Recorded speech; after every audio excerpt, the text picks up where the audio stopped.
Hi everyone, my name is Allison Young and today I would like to talk to you about binge eating disorder. The National Eating Disorder Association says that binge eating disorder is more than 3 times more common than anorexia and bulimia combined. They also state that binge eating disorder is more common than breast cancer, HIV, and schizophrenia. Binge eating disorder, though not talked about much, affects the lives of many. You or someone you know could be affected by this serious disorder. I want to share with you the definitions, symptoms, causes, and effects of binge eating disorder, as well as the risks and then the treatments of binge eating disorder. So what is binge eating disorder? Well, binge eating disorder is categorized by episodes of overeating where the person feels out of control and eats an excessive amount for a short period of time. These episodes happen frequently and can happen for many different reasons. Some of the things that may cause binging or binge eating disorder are anxiety and depression, stress, poor body image, eating a restricted diet over a long period of time, or being bullied or mocked for one's weight. Those with binge eating disorder may struggle with eating until they're painfully full, eating to deal with emotions like depression and anxiety, or eating for a coping mechanism, feeling guilty after binging, and hiding their food intake or eating alone due to shame and embarrassment. Binge eating disorder is a painful cycle. MEDA, or Multi-Service Eating Disorder Association, breaks down the cycle into 4 parts. I'd like to share a diagram that they made showing these 4 parts. Okay, so we have struggle, restricting, struggle, and binge. So as you can see, these are the 4 parts, and anyone can get wrapped into the cycle for any reason, and it could start at any of the 4 parts, but I just want to share one potential example. So for example, someone is struggling with something in their life, they feel stressed out, or they have a problem with their relationships or their work life or their home life. They would be in the struggling phase and they may turn to food for a coping mechanism, which then leads to binging. Then they realize that they've binged on food, they've overeaten, and they're struggling with this and they feel guilty. Then that would lead to restricting and overcompensating for overeating and trying to eat less or only eat foods that are considered healthy or good for you, which then leads to a struggle of feeling obsessed with food and going into a starvation mode, which then leads to binging. So as you can see, it's a cycle, and there's a lot of potential reasons someone could get wrapped in the cycle. They can start with restricting, start with binging, or start with struggling and get wrapped into the cycle, but that was one potential example. So what are the risks of this cycle, and why is it important to be aware of binge eating disorder and the cycle? Well, binge eating disorder can cause health problems like obesity, heart problems, acid reflux, and metabolic damage, which means your metabolism is slower or faster than it should be for your body, for your weight, for your height, etc., as well as the mental and emotional effects that it causes one person. So what is there to do, and what is the treatment for binge eating disorder? Treatment can look different from person to person. So someone who maybe their binging was caused by stress outside of food, it had nothing to do with food, food was just a coping mechanism, they may seek counseling for their depression, their anxiety, or whatever their problem might be, and that could help them find different coping mechanisms that aren't food and resolve the binging. Someone else might want to heal their relationship with the food itself through methods like intuitive eating or meeting with a nutritionist to find what's right for their body and make meal plans that work for their lifestyle. In conclusion, binge eating disorder is a very common disorder that is not talked about enough. Binge eating disorder is caused and causes struggles, depression, anxiety, and other mental and emotional effects and physical effects that could be life-threatening. It is really important to seek treatment and to always to seek treatment and to care for yourself if you are experiencing any of these symptoms. Thank you, and I hope you learned something about binge eating disorder.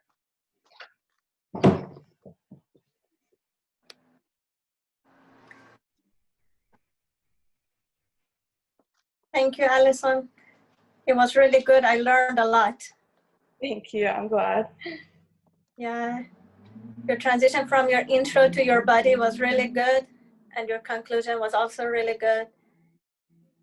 And so since I've seen your practice speech and this one, you improved. There was an improvement, and yeah, I really liked it. And also the visual aid was really informative. And yeah, I really liked it. Congratulations. Thank you. Thank you so much. And yes, I can also see your improvement from the last practice video. And I also think that you have a very good flow and speed. Even though you cover a lot of information, I still can catch on it and learn most of your information that you give out. So yeah, I think you have done a very good job. Thank you. Thanks, Allison. Thank you.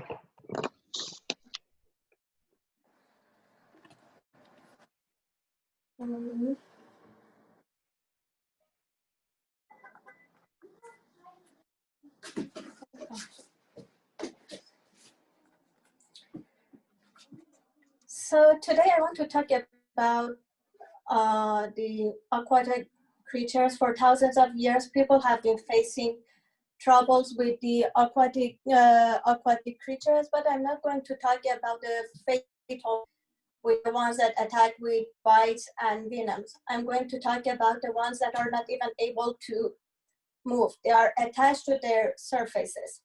And whenever we go to the shores and coastlines, we can see them everywhere. They're on the rocks, they're on the woods, they're on the trash that people leave behind. They are the biofouling community. So what is the meaning of biofouling? Biofouling is, biofouling or biological fouling is the accumulation of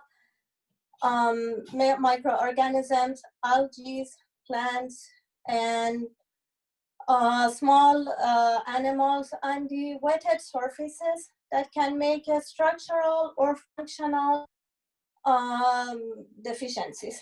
You may have ate some of them, like oysters or mussels, and you may have used the jewelries that are extracted from them, like pearls. But today I want to talk about some of them that are not as famous, but they are a real troublemaker, and they are called barnacles. That here I want to show you. And so when you see them on the coastline, they may seem dead to you because we see them on the low tide. But once the water covers them and the water level comes higher, they will take their fan shape. Oh, I'm sorry. They will take their fan-shaped hands out, and they will start their filter feeding. And these hands are cirripedious, so they make a real difference. And they clean the water.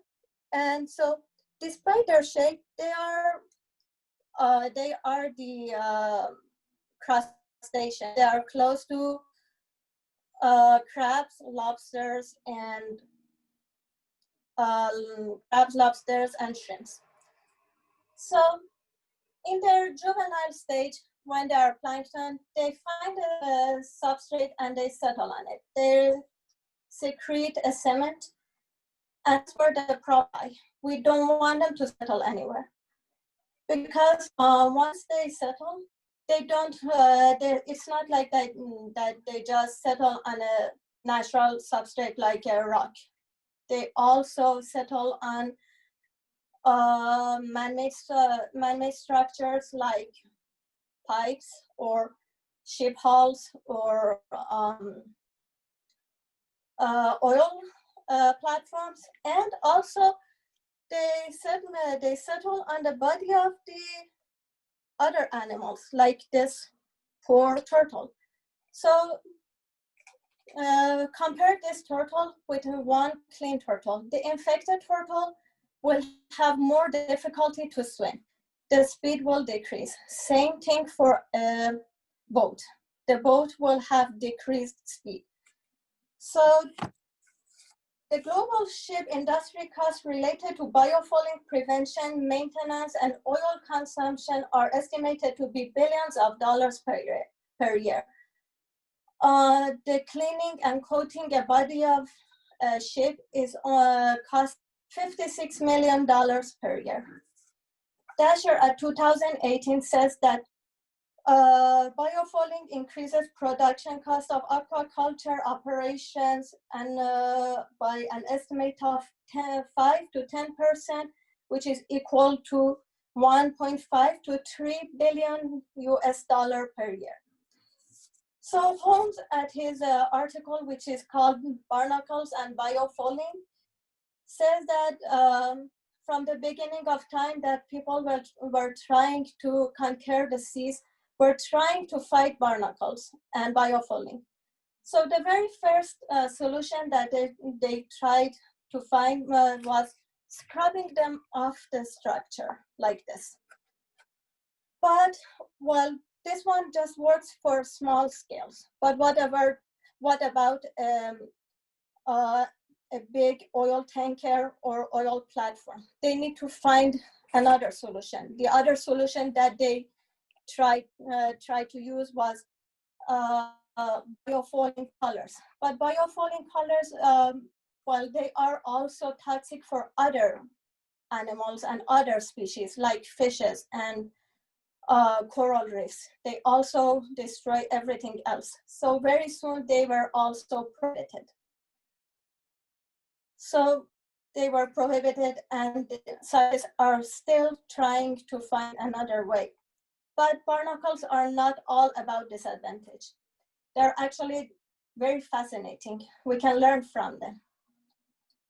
On a TED Talk presented by Jonathan Wilker at 2018, he talks about this, that we can learn from them.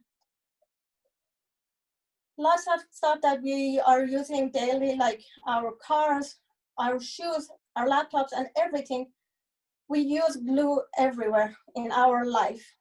And our glues contain a toxic chemical called formaldehyde. But barnacles are extracting a natural glue, which is nature friendly, which we can use on wetted surfaces, and they're not toxic. They can work very well, and we can use from them. We can learn from them. So by being inspired from barnacles, we can make a revolution in our industry. And that's what we are doing. So by introducing a new glue, by being inspired from barnacles, we are making a revolution in our medical and surgical operation, using them to attach different tissues like broken bones and teared skins. So Charles Darwin is introducing our era as the age of barnacles. We cannot just wipe them down from the universe. We need to learn from them, and we need to cope with the advantages and disadvantages. Thank you. Thank you, good job.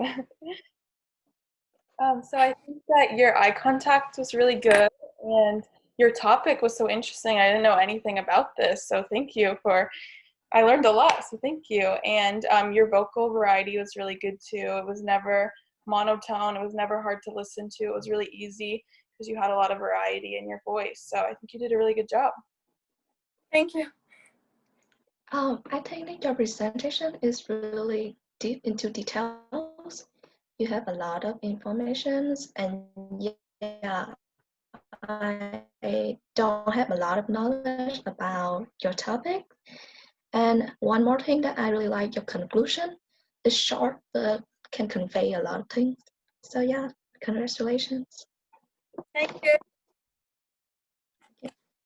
I think that we should join